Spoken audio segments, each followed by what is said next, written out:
दोस्तों, ईरान और इजराइल के बीच जो संघर्ष चल रहा है उससे जुड़ी दो बड़ी खबरें आई हैं। पहली खबर यह है कि आज रात इजराइल की अंधेरे में बीतेगी। क्यों? क्योंकि उसके सबसे बड़े पावर प्लांट को जमींदोज कर दिया ईरान ने। जी हां, ईरान का एक के बाद एक जो हमला हो रहा है, उस हमले में इस बार पावर प्लांट को निशाना बनाया, जिसकी वजह से भारी नुकसान इजराइल को हुआ है। वो तस्वीरें तो दिखाऊंगा ही। उसके साथ दूसरी बड़ी खबर क्या है? खबर यह कि अमेरिका को जिस बात का डर सता रहा था कि उसके जो मिडिल ईस्ट में बने हुए अमेरिकी बेस कैंप है उन पर हमला हो सकता है, खबर यह है कि ईरान ने उसी अमेरिका के बेस कैंप पर हमला कर दिया है। जी हां, यह बहुत बड़ी खबर, बहुत बड़ा दावा किया गया, वो भी दिखाऊंगा। और आज आपको दिखाने जा रहा हूं कि सरेंडर कर दिया इजराइल ने। जैसे ही इजराइल पर आज एक के बाद एक मिसाइल गिरी है, उसके बाद खबर निकल कर आई है कि इजराइल अब ईरान के सामने सरेंडर कर चुका है। नमस्कार, मैं हूं प्रज्वल गौतम और आप देख रहे हैं अपना टाइम्स। जी हां, चलिए शुरुआत करते हैं कुछ वीडियोस के साथ। पहले वीडियो देखिए, जबरदस्त। हर तरफ आपको बिखरा पड़ा होगा सामान। ये पूरा आप लाइटिंग की व्यवस्था देख भी रहे हैं। ये कहां की लाइटिंग की व्यवस्था है? दरअसल ये अशदोद पावर स्टेशन है।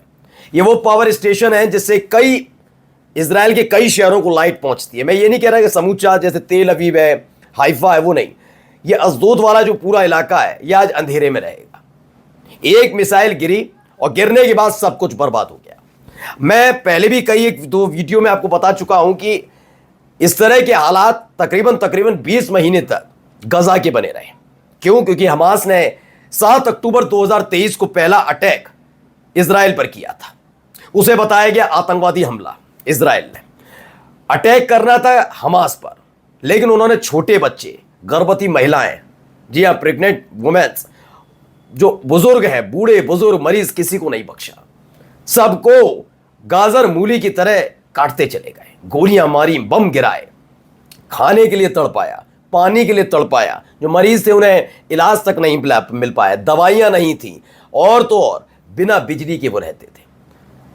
और उसके बाद उन पर बम गोला बारूद छोड़ दिया जाता था। यह काम होता था। आज आप इजराइल के हालात देख लीजिए। बिल्डिंगें ध्वस्त हो चुकी हैं, कार ऐसे वो कबाड़ में तब्दील हो चुके हैं, पूरा शहर खंडर में तब्दील हो चुका है। अपना शहर, अपना देश छोड़कर इजरायली भाग रहे हैं। अब बिजली व्यवस्था ठप पड़ चुकी है। ऐसे हालात है। चलिए, ये कहां का हुआ? ये अशदोद इलाका है। देखिए, इसको लेकर ये एक मैप निकल कर सामने आया। इस मैप में बताया गया यहां एक हमला किया गया। इस हमले की वजह से ये पूरा इलाका आज बिना बिजली के रहेगा।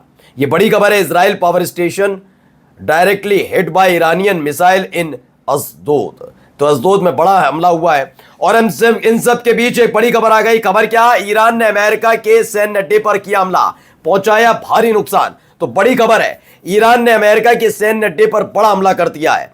यह हमला, इसी हमले का डर लगातार अमेरिका को सता रहा था। आपको याद होगा, जब अमेरिका ने ईरान के न्यूक्लियर फैसिलिटी पर हमला किया था, उसके बाद से ही अमेरिका पहले तो झटका इस बात का खाया कि ईरान पर जिस उम्मीद के साथ उसने हमला किया कि लीजिए मेरा बम गिराए, बम गिराए, बम गिराए, बम गिराए, स्टील प्लेन से बम गिराए और मेरा बर्बाद कर दी फैसिलिटीज। बाद में पता लगा ना, 4 टन यूरेनियम जिंदा है उनके पास, कहीं छिपा दिया उन्होंने, जिससे 10 से 11 न्यूक्लियर वेपन बनाए जा सकते हैं।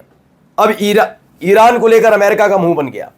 उसके बाद तुरंत ही कहा गया कि भैया ईरान तो पलटवार करेगा, और वो इतना जख्मी और ताकतवर भी, तो वो हमारे अमेरिकी बेस कैंप पर हमला करेगा। नई कहानियां सुना दी कि अमेरिकियों पर हमला करेगा। ये तमाम चीजें कही जा रही थी और देखिए हमला होना शुरू हो गया।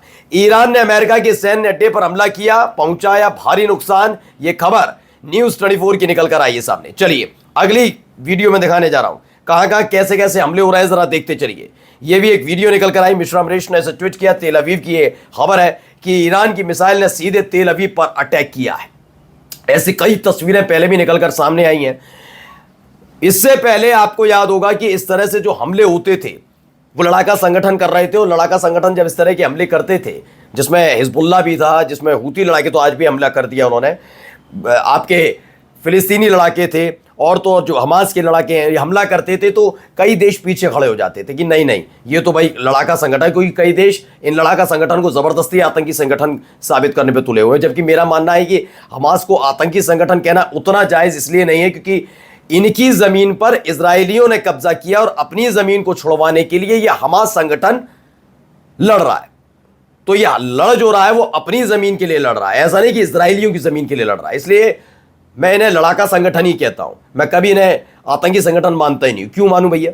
जो अपनी जमीन पर के लिए लड़ रहे हैं, हाँ इजरायलियों की जमीन होती उसके लिए लड़ रहे होते तो मैं अभी पहली फुर्सत में हमास को आतंकी संगठन कहता।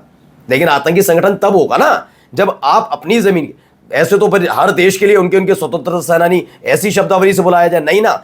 हर देश अपने देश की रक्षा की करने वाले और उस पर कब्जा करने वालों से लड़ने वाले को क्या कहता है? फ्रीडम फाइटर कहता नहीं कहता? तो वैसा ही है। खैर अब आगे बढ़िए, ये देखिए ये सारे के सारे कैसे आराम से मुस्कुराते चेहरे के साथ छिप रहे हैं। कौन लोग हैं मैं बताता हूं अभी आपको, इनके हालात देखकर बताता हूं।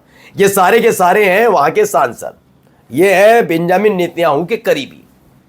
क्या शानदार व्यवस्था है, शीश महल जैसा दफ्तर, उसी दफ्तर के नीचे एक बंकर बना है, वहां पर भी खाने पीने की कोई कमी नहीं, एसी चलाओ, आराम से पसरे पड़े रहो, जब खतरा टल जाए तब बाहर निकलेंगे, फिर मौज ले ली जाएगी। यही तो हो रहा है। पिस कौन रहा है इसमें? इसमें पिस रहे हैं आम इजरायली परेशान चल रहे हैं। इसमें दिखाऊं तस्वीर, देखिए उनके साथ कैसा सलूक कर रहा है। देखिए बेचारे टनल के अंदर छिपे हुए हैं, उन्हें देखिए एकदम हमला होता है डर जाते हैं। ये टनल के अंदर अपने आप को सुरक्षित महसूस कर रहे हैं, इन्हें डर लग रहा है कि कोई बड़ा भारी हमला हो जाएगा। टनल के अंदर से बाहर निकलने से पहले 10 बार सोच रहे हैं। इनके लिए कोई व्यवस्था नहीं की गई। बहुत कहता है ना इजराइल, हम तो चारों तरफ से दुश्मनों से घिरे हुए हैं, हम ये हैं वो हैं। अगर घिरे हुए तो सिर्फ आपने अपने लिए व्यवस्था क्यों की?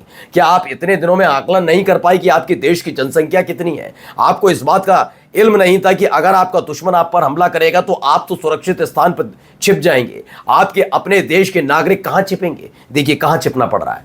ये कोई टनल कोई ऐसी कोई जैसे ISI मार्का होता है ना, वैसा मार्का नहीं है कि आज इस पर ईरान की मिसाइल गिरे और सारे बच जाएंगे ना। ये सिर्फ अपनी एक चांस होता ना, उसके आधार पर छिपे हुए, सिर्फ मन को संतुष्टि देने के लिए।